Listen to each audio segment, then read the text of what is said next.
Good morning. Welcome back to our pilgrimage together through this summer. Today marks day 8 here at the Institute for Priestly Formation, as well as Monday of the 7th week of Easter. Today here at IPF, we find ourselves in day 3 of the 8-day silent retreat, and close to 200 priests, seminarians, and special guests are in silence right now on retreat, and it's a really beautiful atmosphere here on Creighton University's campus. It's quiet. There's a lot of peace.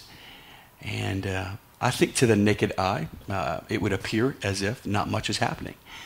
However, of course, we know in a world that is beyond our eyes in the spiritual life, there's a lot happening. And you might say the painting of grace is being painted on the canvas of silence and solitude. And everything right now is one-on-one with the men in their relationship with God, as well as one-on-one in their conversations with their spiritual director. As you pray for the men who are on retreat, it's also an invitation for us to pray for each other. For whether it's the men who are on retreat, whether it's us and our own journey with the Lord, at some point, as we are growing in intimacy with God on a silent retreat, or just in a summer like that we're on together, at some point, everything needs to be brought into the light. Everything needs to be brought into our conversation with God. Everything needs to be brought into the light in our conversation with our spiritual director, or perhaps our confessor. Everything needs to be brought into the light so that we can be free and we can grow in our communion with God. And so if you and I were at IPF together, and you were on the journey with the seminarians, today might be a day where we would encourage you to bring everything into the light. You know, I think what happens a lot of times in families is that secrets stay in the dark.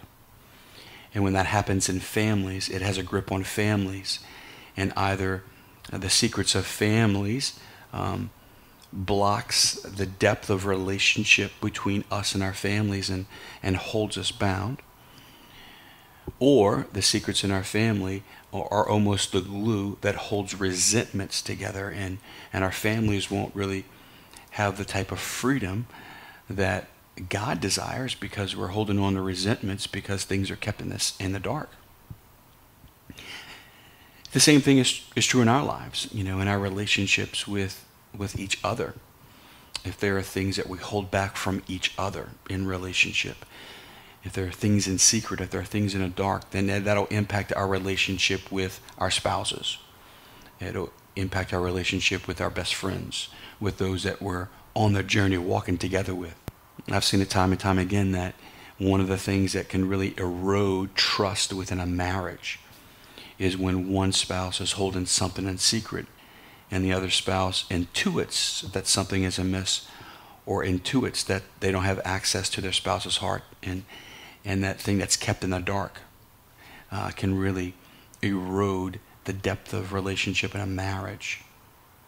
Same thing in our friendships, things that the other person does not know that perhaps they should know, or perhaps if they knew, they would have a better way to walk with us in our own relationship with Christ. And of course, the same thing with our relationship with God. When things are in the dark, then it holds us back, and we're not able to experience God's mercy, God's forgiveness, the freedom that God wants to give us, and the depth of relationship that God longs for us. When things are in secret, when things are in the dark, it holds us bound in our families, in our marriages, our relationships with other people, and of course our relationship with God. And I think one of the things that holds us bound and keeps us from bringing all things into the light is our fear of what other people would say, or of course our fear of what God would say. So it's important for us today to look at the psalm at today's daily mass. At daily mass today, the responsorial psalm is from Psalm 68. And in verses 2 and 3 of Psalm 68, the very first stanza In today's responsorial psalm, we read, and I quote, God arises, his enemies are scattered, and those who hate him flee before him. As smoke is driven away, so are they driven, and as wax melts before the fire. I love that verse, that his enemies are scattered. When the light is turned on in the dark, his enemies scatter. You know, it's a unfortunate image or an unfortunate example, but I think we've perhaps all seen what happens to those little critters in the kitchen whenever the lights come on. And whenever you turn the lights on, the little critters scatter. What's the same thing? When we bring everything into the light in our relationship with God and our family, then enemies scatter. The darkness scatters. The bondage scatters. We need not be afraid in our relationship with God, because it's all like the Lord already knows, and he loves us. So the question for us today is what needs to be brought into the light? If you were at IPF today, that's what we'd ask you. What needs to be brought into the light? And that's perhaps a question that God's asking all of us. What needs to be brought into the light? Perhaps it's time to have a conversation as a family about what needs to be brought into the light. Perhaps it's time to have a conversation in your marriage about what needs to be brought into the light. Perhaps it's time to have a conversation with God about what needs to be brought into the light.